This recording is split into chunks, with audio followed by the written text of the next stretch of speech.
ഏത് വേദന വന്നാലും ഇതിപ്പോൾ പ്രസവവേദനയാണോ എന്നൊരു ടെൻഷൻ വരും. കാരണം ഇത് രൂപ പ്രഗ്നന്റ് ആയിട്ടില്ലല്ലോ.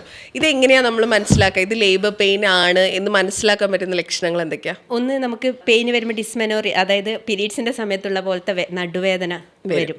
അത് കഴിഞ്ഞ ഒരു ചെറിയൊരു സ്പോട്ടിങ് കാണാം. ചിലപ്പം ഒരു ഡിസ്ചാർജ് കണ്ടെന്നിരിക്കാം. ഡിസ്ചാർജ് മാനേ ഈ ബ്ലീഡിംഗ് റെഡ് ആണോ വൈറ്റ് ആയിട്ട്? ചിലപ്പോൾ വൈറ്റ് ആയിട്ട് മ്യൂക്കസ് പ്ലഗ് ആയിട്ട് തന്നെ വരാം. പിന്നെ വരുന്നത് ഈ പെയിന്, ട്രൂ പെയിൻ എപ്പോഴും ഒരു റിതം ഫോളോ ചെയ്യും. അതായത് 1 hour കഴിഞ്ഞാൽ 1 hourൽ നമുക്കൊരു 2 സെക്കൻഡ് പെയിന്, പിന്നെ ഒരു 1 hourൽ 2 സെക്കൻഡ് പെയിന്, പിന്നെ അത് ഹാഫ് ആൻ അവറിൽ ഒരു 5 സെക്കൻഡ് പെയിന്, അങ്ങനെ ഒരു റിതം ഫോളോ ചെയ്തുകൊണ്ട് പോകും.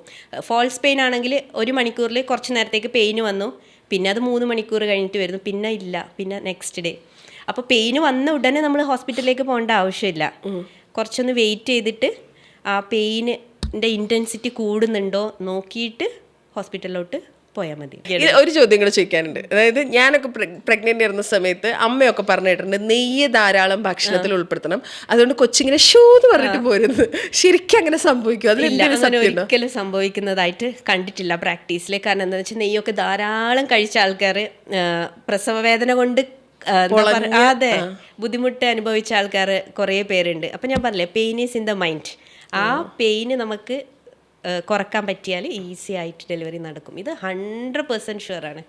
അതൊരു പ്രസവം കഴിഞ്ഞാലൊന്നും അത് ശരിയാണെന്ന് എനിക്ക് തോന്നുന്നില്ല. ഡോക്ടറെ അടുത്തേക്ക് വരാന്നുള്ളതല്ലാണ്ട് അതിന് വേറൊരു പോയിന്റ് ഇല്ല. ഞങ്ങളടുത്ത് വരുന്ന പേഷ്യൻസ് പറയും ഡെലിവറി കഴിഞ്ഞിട്ടും അവർക്ക് എന്തോ പവർ കിട്ടിയതുപോലെയാ, എംപവേർഡ് ആയതുപോലെയാന്ന് പറയും. സിസേറിയൻ ആണെങ്കിൽ നോർമൽ ആണെങ്കിലും